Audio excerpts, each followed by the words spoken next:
Hello, everyone, and welcome back to Holden's 11. Tonight, I got a special guest that I'm really excited to talk to him. Our topic is going to be terrific. Please welcome John Westhoff, comic book creator and publisher for Drumsticks of Doom and also Depowered. It's coming to Kickstarter here in the next couple of weeks, John. Yeah, thanks for having me. Yeah, man, thanks for coming. I'm a fan of your work, and I'm really looking forward to talking to you about some of these things we got here tonight. The topic's going to be a fun one. The topic is the top 11 non-superhero comic titles. It's going to be a lot of fun, right? Because one of the things that I love to do is to turn people on to, comics maybe that they haven't heard of or that they haven't seen. We're going to talk about a couple of the big ones, but, being a comic fan, as you know, sometimes it's hard to get people interested in it because when you tell somebody comics, right away they think of Batman punching the Joker, right? Sure. So as we both know, and as included in both of our writing styles, comics can be much more than that. So we're going to talk about some of the ones that we love and some of the ones that have potentially influenced our work. So without further delay, let's launch right into it. Our number 11 tonight, V for Vendetta. That's by Alan Moore and David Lloyd from 1982. Are you an Alan Moore fan, John? I would say that I am. I'm not the most versed. I wouldn't say I've read all of his work, which, probably should get around to more of it. But I cannot think of anything I've read of his that I didn't really enjoy. Yeah, he's definitely one of those characters who's kind of polarizing, right? Like he's in these interviews and he's, I don't want to say a kook, but, he's into the occult and the magic. And of course, he's got this long-standing beef with DC over the Watchmen. Definitely an interesting character.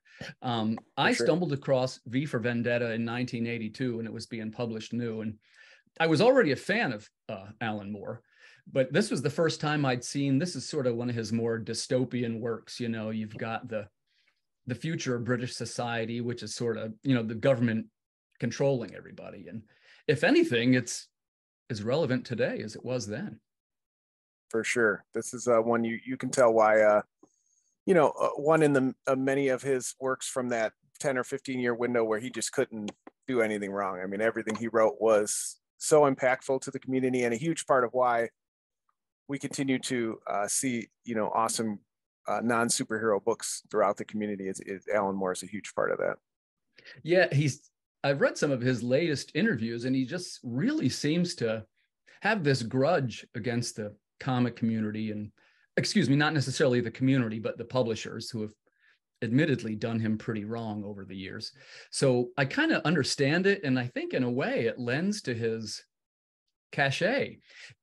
It's like he's biting the hand that feeds him. And, he's even lashed out at a couple of the artists that he's worked with for doing interviews and that kind of thing. And he does terrific superhero work, but it'd be fair to say that that's some of the work that he dislikes the most. So I always find that kind of interesting about him. He's definitely an interesting character. Definitely. Every time he opens his mouth, I always get the sense that it's part of his character, that he's just kind of playing the curmudgeonly old, guy that doesn't want to be involved in it, but he continues to make comics and he's still part of the community, but, he has been burned a few times. So maybe he's one of the fortunate people who's in a position where he can be honest and he doesn't have to hold anything back and he can just say what he wants, because everybody else around him says he's, the nicest guy and a committed grandparent and all those good things. So I have no reason to believe that he's just this weird wizard who sits in a tower and just, Right. And I guess it doesn't hurt that he looks kind of like Rasputin. Right. Which, speaking of Alan Moore, I wanted to group these two together since we're kind of on the subject, but our number 10 is From Hell from 1989. That's Alan Moore and, of course, Eddie Campbell on interiors, and it tells the story of the Jack the Ripper mythos. And I was a big fan of that. It was made into a movie a couple of years ago with, I'm pretty sure that's Johnny Depp in there. Right. Did you see that movie? I did not. I did see V for Vendetta, but not From Hell. Yeah, it was a pretty decent film. It's I like Johnny Depp to start with, and it's one of those things that Jack the Ripper has just captivated audiences for well, better than a century now, right? So I don't know how well the movie holds up, but I particularly liked his theory that Jack the Ripper was being protected by the royal family, and sort of like it was basically like the royal family and the Illuminati knew about him, and they make the implication that it was the physician, right, was covering it all up. This Sir William Withy Gull was the guy who covered it all up. And I guess many of the elements of From Hell, when you go and look them up, they're factual, which that's not my way of saying that this is a true story, right? Because that's still up for conjecture, I suppose. But I guess the two of them really did a lot of research to try and make this compelling case for the royal family and its connection to Jack the Ripper. Yeah, and obviously he does that a lot in his works. He's a huge literary buff, and pulls that into a ton of his different stories. So yeah, again, this is another one where again, he was in his heyday, and this is one that's just still talked about year in and year out. Yeah, it's hard to believe that so many years have gone by since some of these seminal works. It definitely shows you how comics, and by the way, many people would say that this would be slated into a graphic novel more so than a comic. And so I should take a quick second and review the rules here for the top 11 non-hero comic titles, which is it has to be released in what we call an episodic format. And more clearly, something that would have come out once a month or once every couple of months, something like that, and then made into a collected. For that reason, you're going to see some of the titans of the list are not going to be included. Things like Mouse and Persepolis and some of the great graphic novel works. And because we got to make the line somewhere, right? It's hard to make a top list of any kind of properties. But I was a huge fan of From Hell when it came out, and just the amount of detail and the amount of like you said, the research and the literary effort that he put into it. I don't think there's anything to compare it to today. And it's 33 years later. No, I mean, yeah, I mean, others, other authors have done that. Spoilers, we might talk about Bill Willingham in a little bit. We will, have done it, but yeah, I mean, Alan Moore is definitely the master of it. Well, and I'd like to use that to segue into our number 9 when we talk about these sort of polarizing comic creators. Because in a second here, we're going to talk about Frank Miller. He's our number 9. That's Sin City from 1991. And boy, this series really just ballooned into many properties, including a fairly popular movie directed by Robert Rodriguez. And the thing that I remember about it the most, well, the first thing is I'm a sucker for gangster stories. Are you like a gangster guy at all? No, I wouldn't do that. No? But I do like Sin City. Oh, okay, gotcha. Well, I've always been a fan of things like The Godfather and Goodfellas and Scarface, that kind of thing. And when, and I guess Sin City is a little bit more of like a pulp style of those stories. And, he sort of designed it in this striking black and white style that, it's, speaking of black and white comics, we'll get to you in a second there. But, when used correctly, the black and white storytelling medium can be incredibly powerful. Can you share with us your thoughts on black and white comics, John? I love black and white comics. I was definitely one of those people, when I was a kid or whatever, I was like, but, I had a few boxes from, my father's friends or uncles or things like that. And there was always a few in there. Old Ninja Turtles, stuff like that. And it was like, oh, this is so weird. And then it wasn't until I was much older that I really appreciated it. Things like Walking Dead and stuff like that really cracked that open for a lot of people, including myself. And there's some other great ones, but I will admit, I'm not the hugest Frank Miller fan as far as his art. I get, why people are into it. It's just not my favorite style, but Sin City is him at his height, using it perfectly. Like you said, he said, I'm going to do it like this with spot colors. And it makes the comic so much better. And it's only can be done in comics too. I mean, the movie was great, but you see, it's not right. The same. Those striking images that he made were just perfect. Right. And you can understand why this book, it's again, still talked about today. Right. And he sort of has this, the writing is pretty solid too. He sort of has this 1940s hard-boiled detective way of Yep. talking that, it's a very memorable type of character that he, and first I should mention in the Sin City series, there's many characters. It's not necessarily about one character. There's Marv and there's Dwight and, there's various strippers all around, but each one was very memorable in their own right. And I don't know if, maybe the black and white art sort of lends itself to strong character development. I mean, yeah, there's an argument for that, right?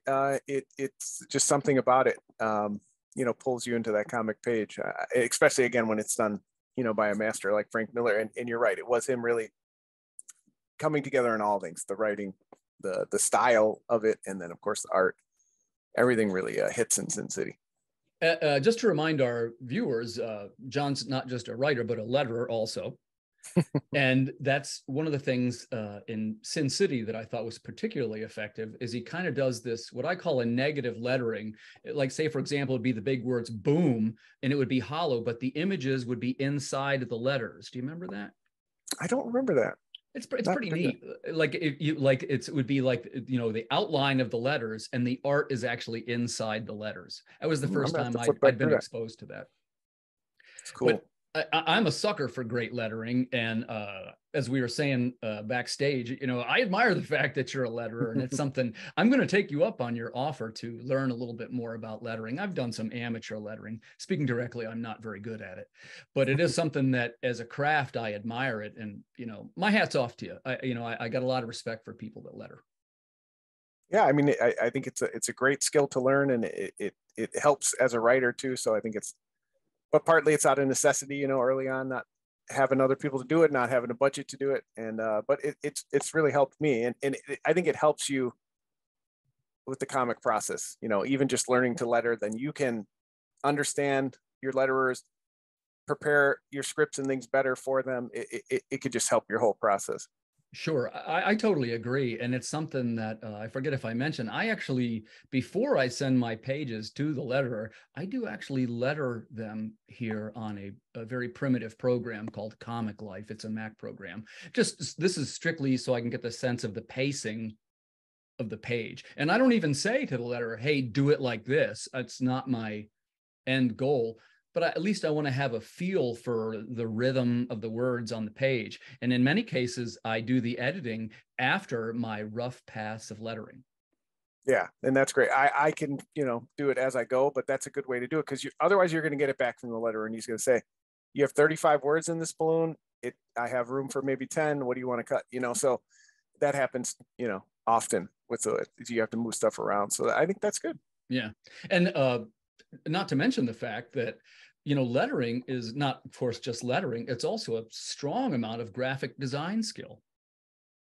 It definitely is. I mean, you just mentioned it now. You see when a master does it, like right. Joe Carmagna or Nate Picos is another one, and then of course Frank Miller and those great hand letterers of the day. It's wow, it's another letter. I wish to someday get to that level. My graphic design is not anywhere near where it needs to be, but it's fun to learn on the page. Yeah, John, one of the things I like about your work that shows in it is you have a very keen sense of what the classics are. And we're going to talk about that further as we get close to the end, but not just in the homage covers, but even in some of the ways that the pages are laid out. And I can see, oh man, this guy's learning from the greats, as it were. And I think you do a really good job with that. Thank you. Yeah. I'm a fan of lettering too. What are your thoughts on, like when you talk about somebody like Todd Klein, when he was lettering Sandman, they have what I call like the colored word balloons, or, different fonts, like when Lucifer speaks, it's in kind of this ornate font, that kind of thing. Do you like those types of graphic styles? I do, if done well. Like Sandman's a good example, but I've seen some recently, like, some independent comics where they try to give each speaking person a different font. Right. And that, you can tell they're not at the same level. So sometimes it works for me, sometimes it doesn't. Font choice is a big thing. So yeah, when you're a master like Todd Klein and you can do it, so amazingly well, sure. But other times it's like, just get out of the way of the comic and let the character speak. because otherwise then it kind of pulls you into looking at the word balloon or trying to figure out what it says. Right. Yep, exactly right, sir. I've often said that if you notice the font or you notice the word balloon, that means your letterer just overpowered the scene. Yeah. I think who was I reading recently? I think it's Russ Wooten on Jonathan Hickman's books. He does the reverse a lot, where it's just black word balloon with white lettering, which I wish I did more often, because that ends a real cool feel. You feel like, oh, the person talking must, that's an easy way to kind of signify that. Right, stuff like that, you can tell, okay, they wanted to do something different, but they didn't want to go, totally out of left field and take you out of it. So gotcha. Yeah, I totally agree with you. Let's move on to number 8. I'm a fan of this one. This book came out in 1988. This is our number 8, Hellblazer. You know a little bit about this one? Yeah. So of the ones we've mentioned, this is probably the one I'm most familiar with, and that's thanks to a buddy of mine who I've worked with for a long time in comics. His name is Bob Ornelas. He introduced me. He was really encouraging me. He's like, one of his favorite characters is John Constantine, who is the Hellblazer, if people don't know. Spun out of the this one. I do feel like you're a little bit cheating on your own rules, because he came out of Swamp Thing and the superhero universe and stuff like that. Yeah, good point, man. Good point. Yeah, but he is definitely his own thing, and it's so great now that he's really gotten away from it. I know there's been a few times where they pulled him back into the main DC books, but Hellblazer. Right. I liked the movie. That was my first experience. So coming into the books, I was like, oh, okay, now I get why people were kind of up in arms about the movie. But I just like his character. I've actually, Remind me why people were up in arms about the movie. I forget now. Well, because he's English, he's blonde. He talks it wasn't a close representation. Yeah, and it wasn't. Keanu Reeves was definitely not what people think of as Constantine. Right. And these days that's kind of old hat, right? We change people around, their hair color, their skin color, their gender, whatever. But in that case, I kind of was like, okay, I get it, because that was a huge part of his personality, his mythos, who he was. But that's okay. It's still, I think it was okay as its own movie universe. And as far as the books, the Garth Ennis stuff.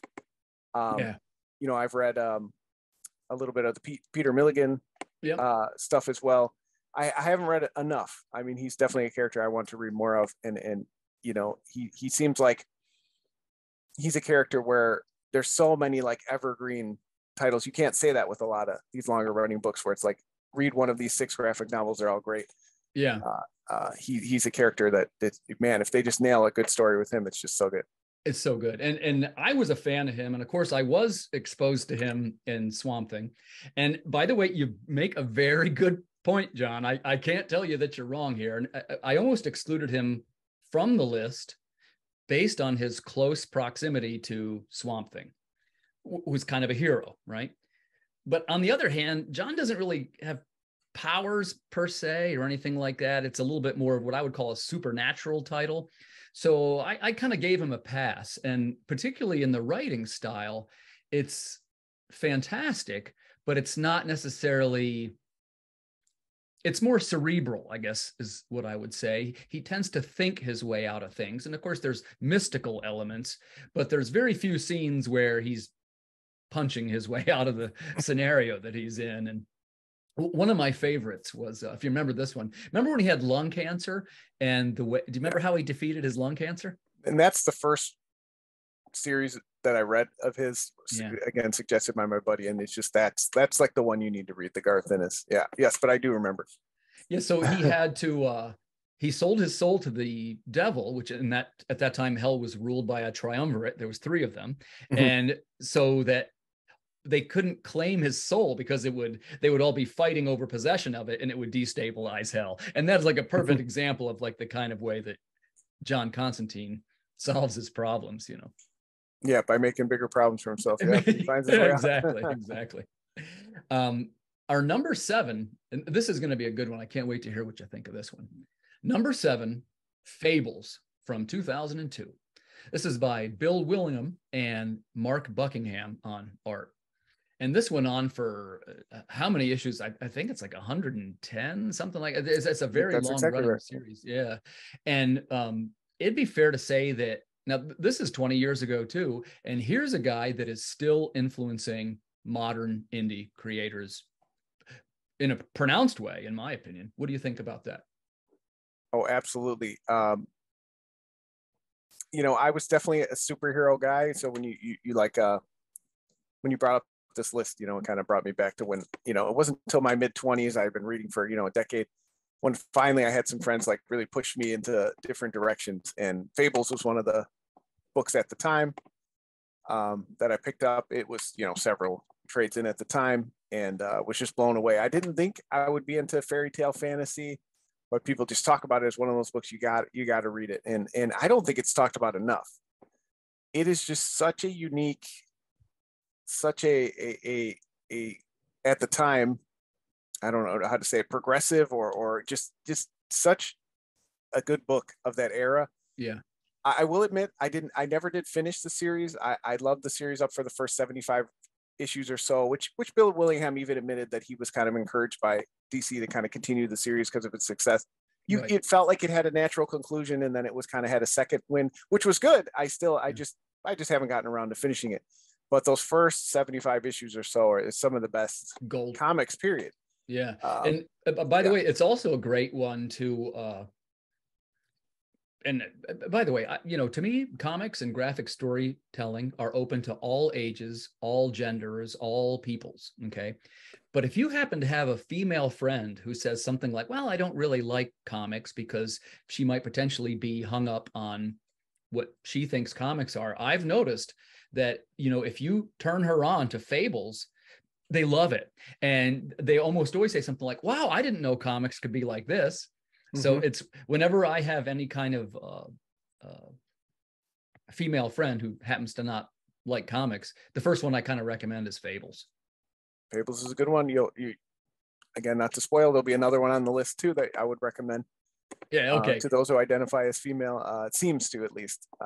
But even for me, like Fables was like I wasn't branching out enough, and then I said, wow, I didn't know comics could be like this. It's so, you know, and of course, you know, just like Alan Moore, you know, Bill Willingham is no slouch when it comes to picking great artists. So it's a stunningly gorgeous book. So that helps. You're right. Yeah. It's something else. And it's definitely something that, you know, the influence is still felt today. You and I are both Kickstarter guys. And if you look through Kickstarter at any given moment, you're going to see, you know, probably 40% of the projects are reimagined fairy tales, what I call the edgy fairy tale.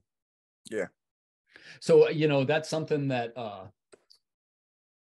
well, it's hard to keep something like that going, isn't it? And, you know, we always want to be original, you know, but when I look at those titles, I often say, oh, well, this one owes a debt to Fables.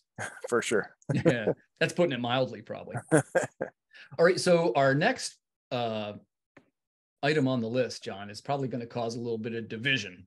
So we'll see if we can, you and I can fight this one out, or maybe the viewers can do it in the comics. And the reason why is we're going to say things like, well, is that a comic or is that a manga? Or as I say, a manga. I know that's not really the right way to pronounce it, but I say manga. Number 6, Scott Pilgrim from 2004. That's by Brian Lee O'Malley. He's a Canadian, I believe. Canadian making a manga. Yeah. And are you first off, are you a Scott Pilgrim fan? I am a Scott Pilgrim fan. You mentioned, you know, that we're Kickstarter creators. If you look on my recent Kickstarter, it's one of the influences for the book. It's one of the first times I really felt like I saw music in a book, for me at least, at the time that I recall. And I just really loved that part of it, that Scott was in a weird band and I was in a weird band at the time. Right. I just love that part of it. I think Scott Pilgrim belongs on any list like this. I think it was a game changer at the time. And I think a lot of Americans or Canadians or whoever, Western creators started to see that style of laying out a page in a book, you know, just the little books. When I picked it up, I was like, I don't know if I've ever read a tiny book. Is this for a kid? You know, like, what is this tiny book? It's very black and white. What's going on? It's what I would call visually inventive. And it was so different from what everybody else was doing. And by the way, manga was around. That part wasn't new. Yeah. But what he did with it was new. And it's like you said, he tied music into it and, you know, great character development, I thought. And video games. Yeah, video games were in there. And by the way, that was made into a pretty cool film too. Did you see that film? I did, and that's probably one of the best Is it? book to film adaptations in my Yeah, opinion. yeah. I mean, they even tried to translate some of the visual inventiveness into the film, Mhm. which I appreciate. That that's something that I dig, is when they try and get the feel of the source material, and that's one where they really did. Um, you know, it's hard to say if something is.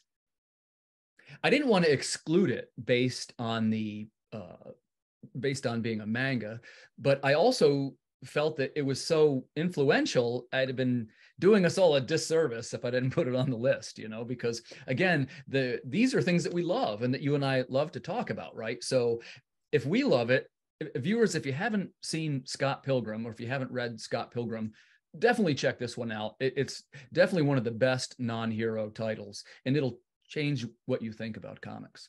You'll get no division from me on that. It's only 6 volumes. I would recommend the black and white, but there is a color version now. Oh, there's a color Uh, version? yeah, they went back and recolored it like they did with Bone. Ah, I think to get a second gotcha. second wave out of it. You know what? I didn't know that. I'll Yeah, have to check that out. I haven't read the colored version, but yeah, check it out. Yeah. For our next choice here, John, let's move into something a little bit more modern. And I chose this one because it was just, well, first of all, I'm a fan of the author, all points considered, and it was just developed into an Amazon series. I haven't seen the Amazon series yet, so maybe somebody can tell me a little bit about it in the comments. But this is our number 5, Paper Girls by Brian K. Vaughan. That's from 2015. Are you familiar with Paper Girls? I'm only in name. Gotcha. It's a little bit of a time travel caper, and it's full of it's got like these alternate realities, and these paper girls are going through time to save this so this alien civilization is what it is. But the reason why I like it is it starts out with such an innocuous premise. Hey, it's these 4 paper girls, and then of course it turns out it's this interdimensional conspiracy and this whole bit. And I like the way they translated the very simple into the somewhat bizarre. I'm a fan of Brian K. Vaughan's writing, and to me, he's right up there with the Alan Moores of the world. I haven't seen the series, so we'll have to see how that pans out.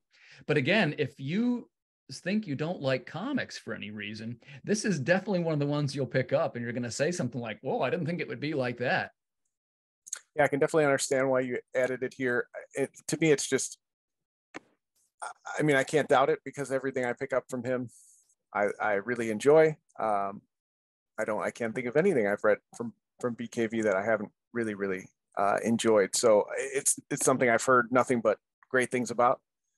But yeah, it sounds like an amazing premise, and something people should definitely check out. And every time he puts out a book, it finds its way onto these kind of top 10 lists, because that's just the kind of writer he is. He creates a buzz in the community every time he does anything. And it would be fair to say, in my case, he has influenced my work a little bit. Even in the case of Paper Girls, which actually I've only read the first volume of it. I haven't read the second volume yet. And I actually wrote my story before reading Paper Girls, but still there's a little bit of the influence in there, which is that I like stories that have sort of, I guess for lack of a better word, I'm going to say alien conspiracy.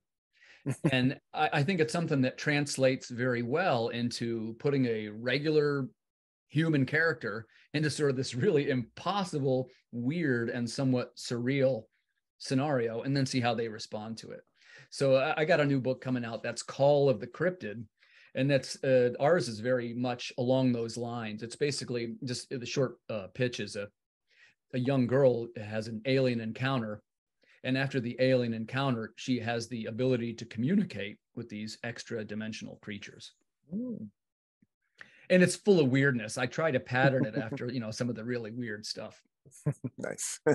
Now, speaking of weird stuff, this is one where I got my start in enjoying comics. Well, not really my start, but I'd been reading comics since I was a kid. But in the late 80s, there was a imprint coming out from DC Comics. It was called Vertigo.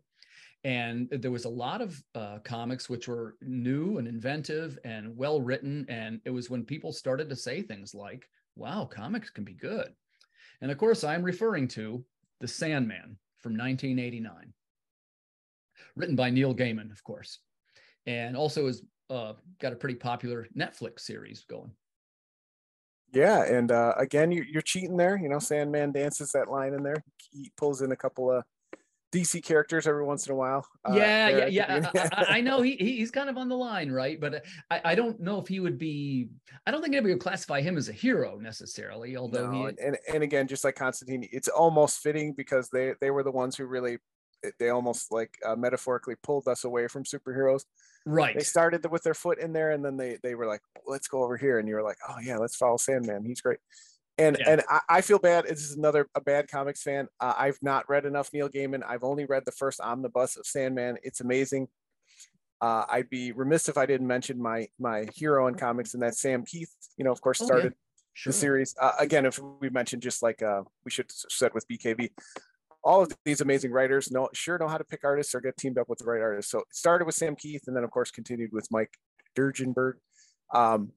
Amazing, just surreal, like living art through all the art in Sandman. It's just an amazing adventure. I remember he did those wild covers too with Dave McKean, which are multimedia pieces, and it's like some of it's painted, some of it's photographed, and they're like baby doll heads and just all kinds of weirdness. And I can remember I bought that new off the shelf in 1989 because I had been following this Vertigo imprint, and I didn't realize it then, but I realize it now. I was trying to broaden my horizons as a reader because in the 80s, I was starting to, I should say late 80s, early 90s, I was kind of outgrowing the other comics. And by the way, I realized there was tons of good ones. I'm not besmirching anybody else. But when you saw the Sandman on the newsstand, you instantly went, what the heck is this? It was so odd and so weird. And then, of course, you read it and it's this, it's like a Victorian Gothic horror story, almost about Greek gods, kind of. Yeah. And it definitely wasn't what I expected, but I was hooked. And man, I can remember going back and, every month I would buy the next issue. And of course, I became a huge Death fan. And I'm even a little bit of a statue collector of like my Death statues, Nice. I can see why. Yeah, that was one of those characters who, hey, by the way, have you seen the Netflix series? I have. Yeah, very well done. Every episode I watched, I was like, I'm surprised they gave them this much control. It's very much, they changed the parts that needed to be changed. Yeah, very literal retelling. Yeah, it's like, it's crazy. Yeah, and a little. Okay. I was saying a little bit of a controversy with the casting, right? Because that was the one where they recast Death as a person of color, which not everybody loved that. Right. But I guess if the quality is a good product, that'll still stand up. I'm not sure what the right answer is. As a statue collector, I was a little disappointed. I can tell you, sure. Like, okay, right. But I'm smart enough to keep my mouth shut on the other stuff. But it's very well written. Yeah, well, yeah, he's involved with it, so he has a lot of. Finally got to the point where he felt like they'd make a good adaptation. So, yeah, and I again, bad comics fan. I read that way after it came out. I was well into my 30s. Read some more, after the lead up to the series, coming out, because it really only covers that first volume or two. Right. But I definitely will finish the series. And again, it's one that, I can see exactly why it's so revered, Oh, yeah. And I'd like to recommend, if anybody's a fan of this kind of material, I was a Neil Gaiman fan, and not just the Sandman. This one I couldn't put on the list, though. His other book, Black Orchid, which that's got the hand painted interiors by Dave McKean. And the only reason it didn't make it is Black Orchid, she's a hero. So, she's not going to make it on the list. But it's one of those reimaginings that's really trippy, kind of. Nice. I'll have to check that out. Yeah, it has like little snippets of poetry in it, and it's got lots of double splash pages. But even as you go through, the other characters in the DC universe make appearances, like the Swamp Thing's in there, Batman's even in it. So it's like, okay, this one can't go on the list. This is going to be too close to a hero book. But yeah, the Sandman, it'd be fair to say that the Sandman definitely influenced my writing. And many, many, many other people for a good reason. Yeah. I've been a Neil Gaiman fan for years, and it's funny. I look back on that and say, geez, it all kind of started with the Sandman. I have that omnibus too, or at least maybe it's like the big leather book. Mm-hmm. Yeah, my mom got me that for Christmas last year, and I love that book. It's just Oh, nice. so. Let's move on to number 3. This is from 2002. Our number 3 is Why the Last Man. Again, there's Brian K. Vaughan on our list. Brian K. Vaughan. I never did watch the series that came out. I didn't hear it got the best reviews, but yeah, it was. I didn't watch the series either, but the beef about the series was, the book was very specific about. Well, if you remember, it's basically the world is populated by women, and he's the last man to survive, and it had something to do with their DNA, and there's lots of scientific explanation, but I guess that was in the series. They, I don't want to cross into this too much, but networks, they always want to include woke content, so they had to rewrite it so that it wasn't necessarily women, like you could identify as a woman and still survive. And I think the fans instantly went, wait, that's the whole premise, and it doesn't make any sense now. So but I didn't see it, so please don't take that as me criticizing it. That's one I didn't see, and it wasn't because I objected to that. It's because it was on a streaming service that I didn't have. It was on Hulu, was it? Maybe. Yeah, I think so. That sounds right. Yeah, and I was the same. I didn't have access to it. So, but as far as the comic, again, BKV, pretty much everything he does should be on lists like these. He hasn't done too much that I haven't liked, and this was another one. I guess, gosh, is this 20 years old now too? I feel it's 20 years old, man. And again, at the time, I was just looking for different books, trying to do different things, break away from my Marvel addiction, and this was another one that was well into its series at the time. Caught up on it, and it's just an amazing run. I've only read it once, though. I still have it here on the shelf, but I never did go back and read it again. But I really would like to. I wish I could, again for the first time. But he just has this.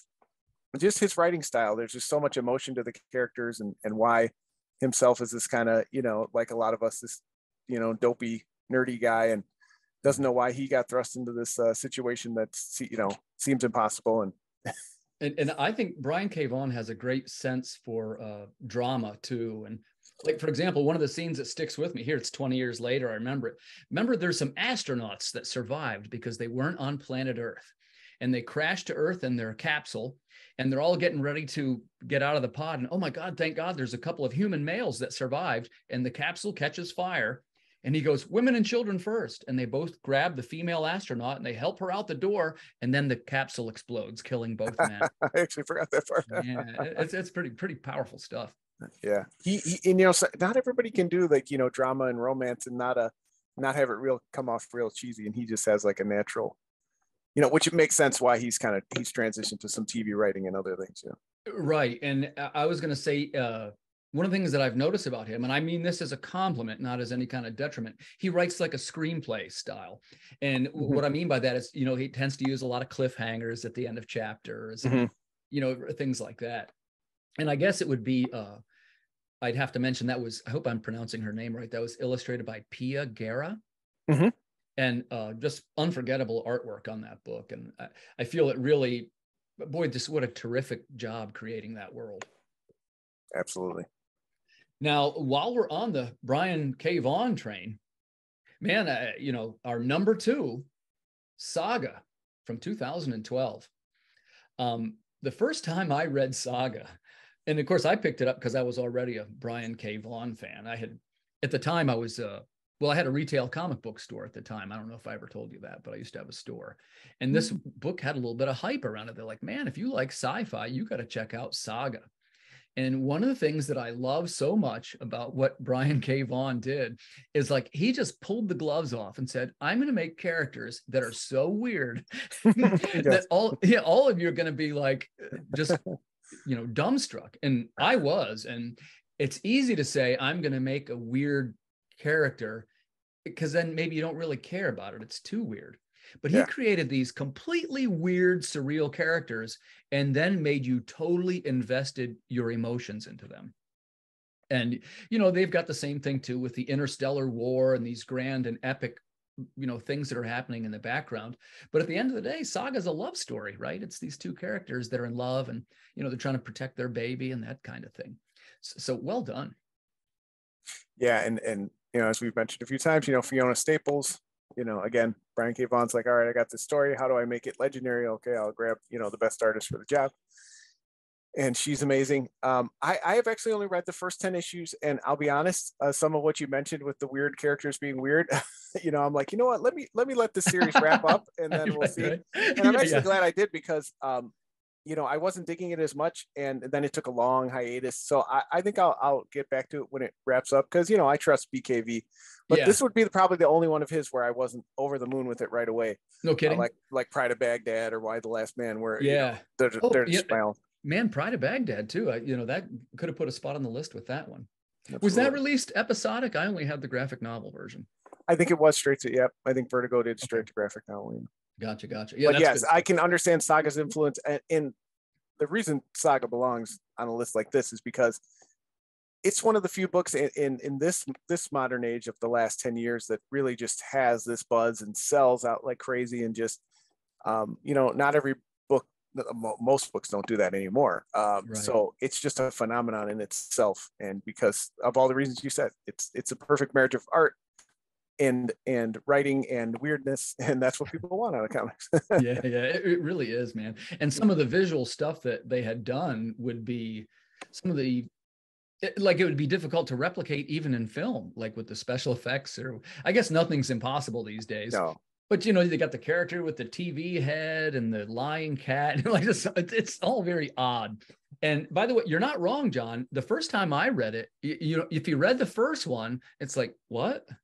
And then you read 6 and you're like, this doesn't even make any sense. And then you read 10 and you're like, well, are they going to make it? And then you read 20 and you're like, oh my God, what happens next? Yeah. Because it's, and again, I say this without any, this isn't a negative to me. It's very much like a soap opera type thing where you get so hooked, you got to see what happens next.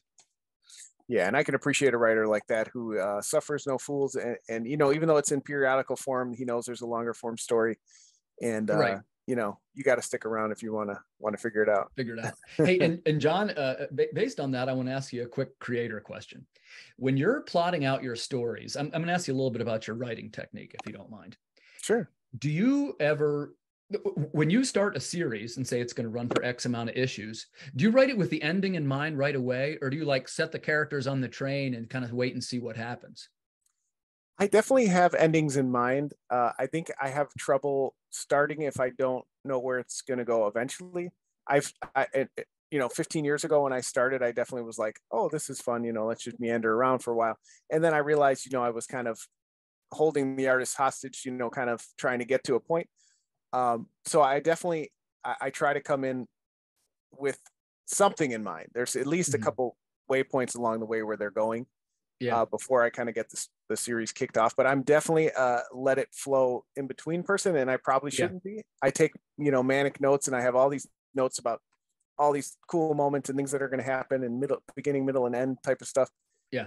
But then once I start seeing the art, I'm real bad with like, oh, that's kind of cool. What, this character needs more lines, or this character needs to go this way, and then even my series now, which you mentioned, Drumsticks of Doom, was a 3-issue arc. Now it's already ballooned into 4, and it'll that's just the first part. So who knows? The next 10 issues are going to end up being 40. So I'm very, very bad with that. But I like that because comics is, you can do that, right? It's not a TV show. I don't have to have all 12 issues or episodes written out, Correct. And it's a little bit like, and thanks for such an honest answer, because I'm a little bit like that too.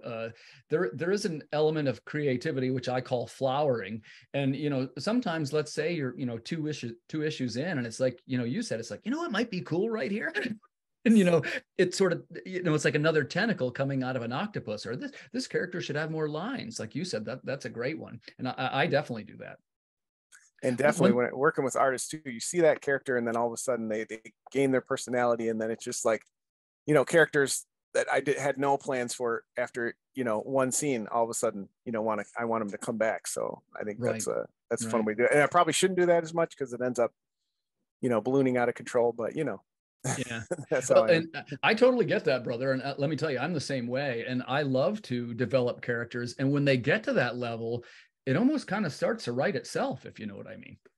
Absolutely. And then you kind of hit that moment where, yeah, then you're like, oh no, because you know, again, when you're have an idea of even, you know, 10 or 12 plot points in a short series, Yeah. you know, you don't just want to mechanically get to them, you want to organically get to them. So when you get those moments and you're like, oh, this is how this ties into here, it sometimes can be hard because sometimes you're already 2 issues in and you're like, oh, I wish I had, you know, gone back and Put put something that in the in. first. Yeah. But I think I might have mentioned it before. I do something that's a little weird, I guess, as far as writers go, which is I write mine backwards. I do the ending first and then I write back to how they got there. That's something that I picked up. I was reading, you know, I read books on the craft of writing and that kind of thing. And I'm sure you do too. But, you know, I've never written any of these, but these murder mysteries, did you know that that's the tip for writing murder mysteries? You write them backwards. You start with, well, the butler did it with the candlestick in the dining room, right? And then how did he get there? I only know that because they made a joke about it in The Simpsons. Yeah, like the game the Clue, murder right? mystery. Yeah, exactly. But yeah, that's what I do is I always try to include what I call an emotional component in the stories. As you know, most of my stories are shorts, right? They're not always long arcs. Like usually in one book, you're going to have a conclusion to your story. But I start with what I feel is like an emotional ending. When I say emotional, maybe that's not quite exactly the right word, but some kind of punch. And then I write backwards of how they got there. I like that. I should try that sometime. Yeah, it works for me. But I still do what you said though, because you still end up on, you know, page 7. Man, wouldn't it be cool right here if blah, blah, blah, blah. So it helps if you have an artist that really trusts you and trusts what you're doing. Yeah. So speaking of emotional character arcs, number 1, The Walking Dead from 2003. The Walking Dead, you know, I mentioned Saga and being a modern phenomenon. I mean, this is the modern phenomenon, right? The modern phenomenon. So many issues and people are so excited about it. And it's getting people into reading comics, and it has this, you know, probably too long running TV show, and you know, created Kirkman manifestos and all kinds of things happen in our community because of this book. Right. And a big part of, I mean, not 100% like I mentioned, but a huge part of me really branching out into more black and white books. I'm so glad that they kept that going, that they didn't, you know, change course. It started, of course, with the amazing Tony Moore. Right, Tony Moore. I'm a fan. One of my favorite artists of all time. Wish he did more comics. Yeah. And then, of course, handed off to Charlie Adler. But yes, both were amazing. A big part of the story to me is just, I don't know, something about that black and white feel. It makes you kind of fill in what it looks like, and I just think it's great. It is a series like Fables where it's gone on a long time, and I've reached a point in the series where I was like, I no longer can emotionally handle attaching myself to these characters just to have him, you know, stab them in the eyeballs with forks and all kinds of shit. Right. So I got to a point where I was like, yeah, I'm good. And you know, but I respect the hell out of the series and what it meant really for the community overall. Well said. Well said. That's definitely something where, and of course I can remember when it was new, when it came out, and I didn't get on board right away. I think I came in, it was right around the time the Governor was in there. But then I quickly went back and I, you know, bought everything up. They used to come in these 6-issue trades. Each one is a little arc, right? Yeah. And of course I had bought all the trades at the time. And I'm a comic collector as well. You are too, right? Oh yeah. Yeah. That's one of the things I do have is I have a nice Walking Dead 1 to 100 set with all the variants and everything else. Oh, nice. I think I started like issue 7 or something. So I missed like the big initial wave. And then, yeah, but I ended up, you know, moving that series. But yeah, that was one that was fun to pick up as it came out. And it, again, for a long time comic reader to be excited about, you know, your pull list and is, you know, The Walking Dead in it. And then when I eventually switched to trades, you know, when's the next trade coming out? I remember for a long time. And again, you know, I definitely got to a point where I had enough with being abused, but, you know, I definitely respect those who've kind of hung in there. Well, and he did something kind of cool. And by the way, I'm like you, I didn't follow it this far because I felt, well, I mean, they want to say this the wrong way, but once you started getting past about 100 or so, the story started to lack a little impact. I thought, like, it just didn't have the same weight anymore. That's one man's opinion. I can see But that. yeah, but I would say that for especially those first 6 trades, what's that, 72 issues, man, they just packed a punch. And it was something where, like you said, the characters were so well developed. You had to be like, man, I got to see what's going on. I got to see what happened with Andrea. I got to see what happened with Michonne. You know, it was something that you could really get wrapped up in. Yeah, and just him at the height of his writing prowess. Again, which is hard in a series like that. You can't kill everyone off every week and not build up more characters. So he always found a way to just, these likable characters, even though, a lot of them were grimy and doing horrible things to survive in this horrible time. Right. Taking a really a simple premise that had been around for a while, zombie apocalypse. Yeah. That's not easy, right? Because the supernatural is in the zombies, but outside of that, it's not like, it's just people surviving because they've reached this impossible situation. And it's very hard to, like you said, I get after 100 or so issues, it gets a little repetitive, but for a long run, it was like, he just kept introducing new things and you're just like, it was just exciting and new and just totally blew up the whole zombie thing. So yeah. And you make a good point, John, in the sense that I think as a reader, you could make a strong argument that the series isn't necessarily about the zombies all that much. It's about the people and the trauma that they have to go through. Which is what's the best part of all of that media that we watch like that, but difficult to do in a 90-minute movie. So he found a way, I'm going to make this long-running comic series. He may not have planned it at the time, but he certainly did a great job with his team in making it the best of its zombie media, Yeah. And as a publisher, I find it really interesting that and I remember all this because I was in the time you'd order comics for your store and that kind of thing. And when you talk about if you're going to order books for your store, well, I'll just cut to the chase. That first issue of Walking Dead #1 had a print run of under 6,500 copies. I thought it was even lower than that. Yeah, by all accounts, that's a tiny print run. That realistically, you and I are probably getting close to a number like that. No, maybe not. But my point is, when you start talking about comics in their heyday, would be print runs in the millions. Right, or even like a hit these days, 100,000. So yeah, it was right. Interesting like, that it Walking hung in Dead there. was 6,500. I did not know that. Yeah, isn't that crazy? And that's why it's so hot, because right. I'm glad you mentioned that. I do. Hey, are you a fan of graded books at all, like a CGC book or anything like that? I can't say I'm a fan of them. The only one that I have is a buddy of mine, if I have it here, graded my own book for me, which was nice. But oh, nice. Yeah. I do that for my backers now. Yeah, I keep saying I'm going to send mine off to CGC. I have like the ones where I pull them out and they look pristine, but I just haven't. They're going to get bent by the time I do it. Yeah. Well, if you ever want to get together, that's something we could do together. Nice. But where I was going with it was that, a lot of the books have what I call an inflated market value. And what I mean by that is that these books aren't necessarily very rare.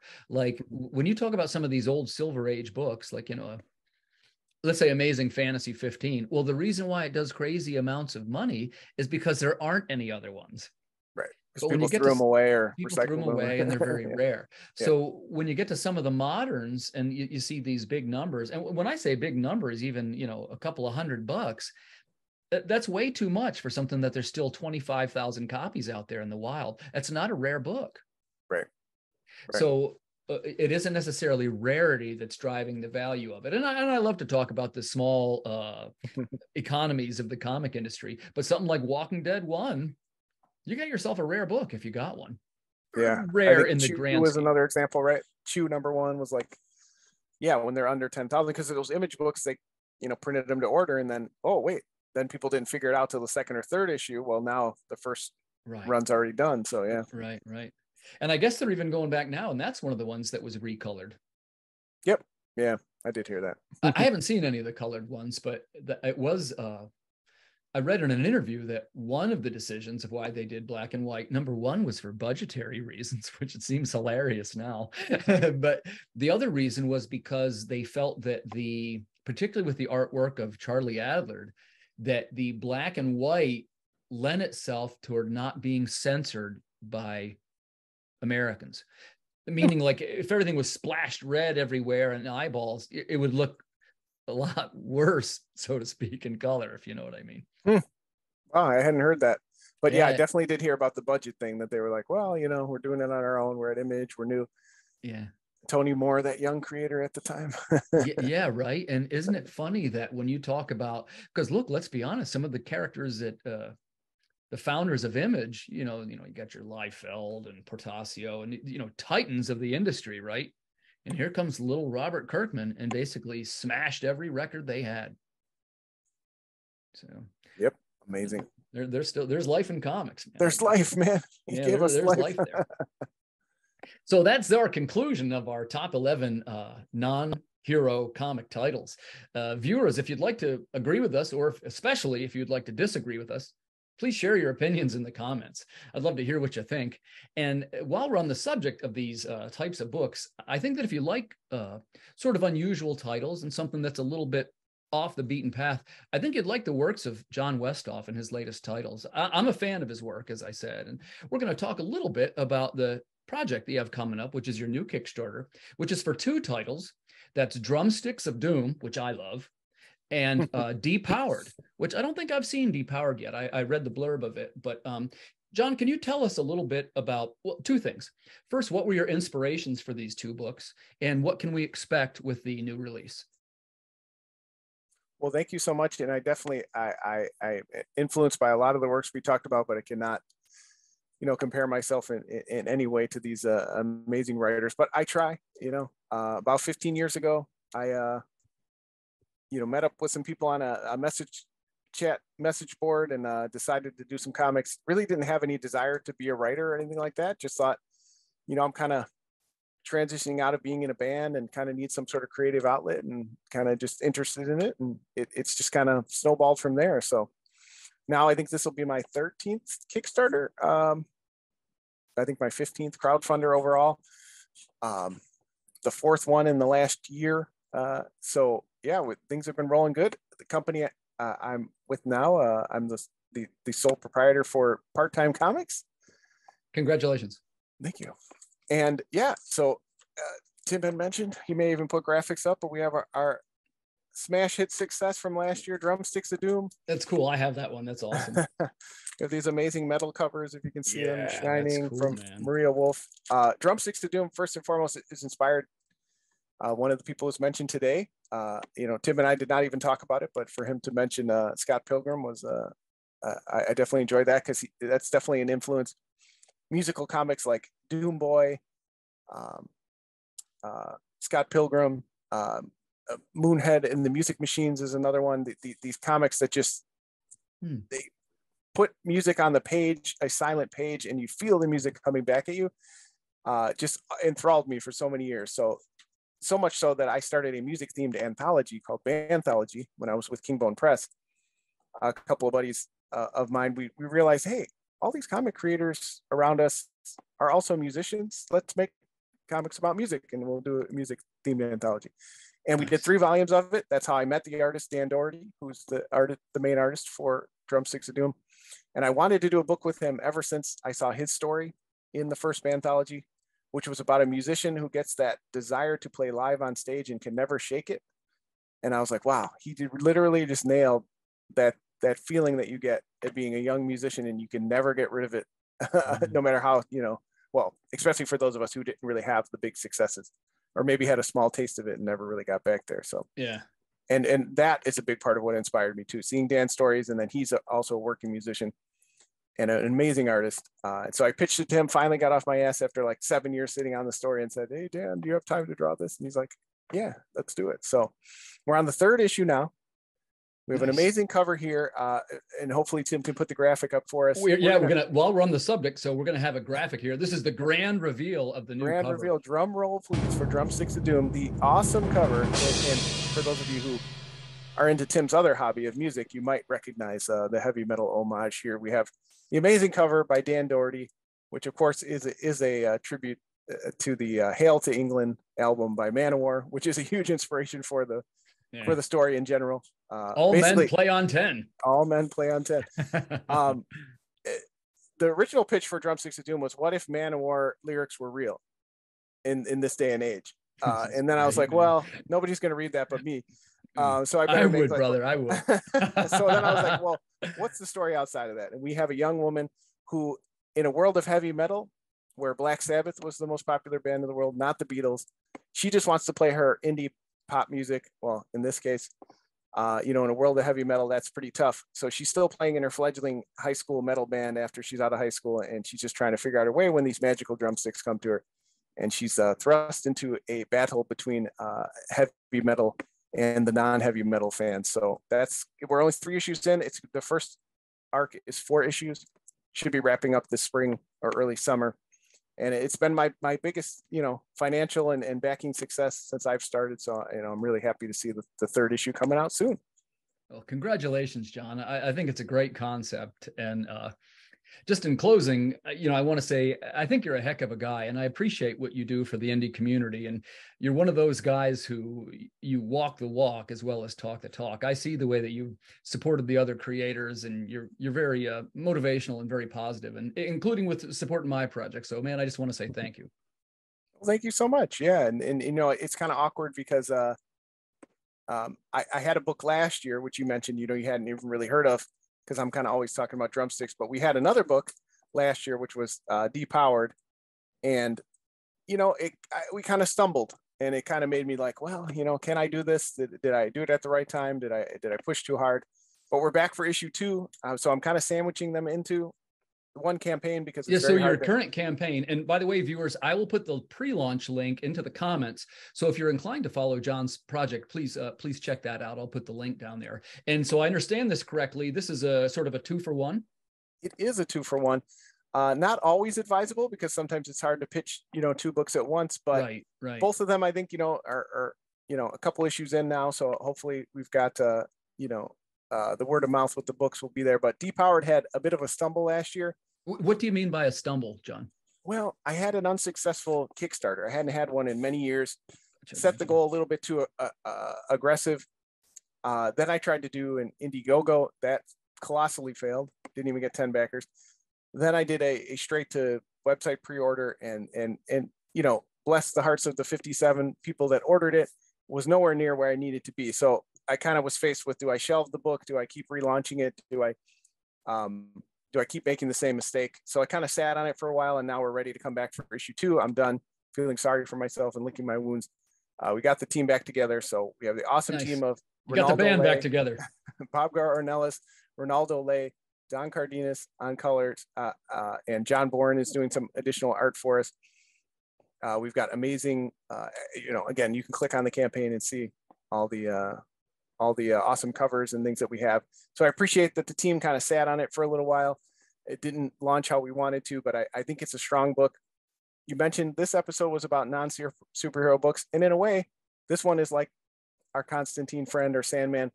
This is about ex-superheroes, what they did after they lost their powers. So as we mentioned with, I mentioned Powers, by Brian Michael Bendis earlier.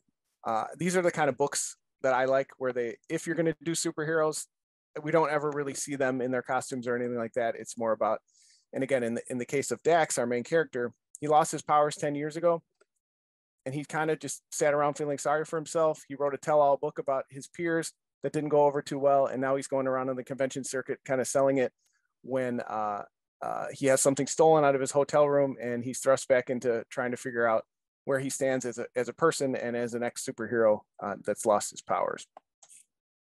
That sounds great, man. That's something I'll definitely give you a follow. And I want to say thanks for coming on the show. This was a really fun one, man. I enjoyed talking to you. And, I think that, what is the date set yet for the Kickstarter launch? I'm going to say late January, because as well as we do that these things are in flux. So we're hoping for the last week of January, as long as all things come into line, including a little bit delayed with the printer and mailing out issue 2 of Drumsticks. So I want to respect the backers and get them that first. So, a lot of things in play, but soon. So give it a follow so that you make sure you see it when it launches. Perfect. We will definitely do so, John. And I just want to thank you again for being on the show. It's a real pleasure. No, thank you so much. I had a great time. All right, for our viewers at home, of course, I have a project I will just pitch to you briefly. This week, Water Wars 2288 Volume 4 goes to print, and that should be arriving in backers' mailboxes sometime in the next 2 to 3 weeks, roughly, that should take. And I'll just throw up a quick preview here for you of number 5, which this one's going to be a banger. That is a science fiction horror story called Ascendance of the Terramorph. And I'm going to show you some graphics there. That's designed by Mr. Erwin Arosa, my erstwhile partner in creating our universe. So I will look forward to bringing that one to the masses on Kickstarter. That mine is probably more likely going to be March, something like that. So for the viewers, I want to say thanks for tuning in. I really appreciate that you guys keep coming back. We had a great time talking about the top 11 non-hero comic titles. I look forward to seeing you on the next episode. Thanks to the viewers and thanks to Mr. John Westhoff. Thanks, everybody, and have a great night.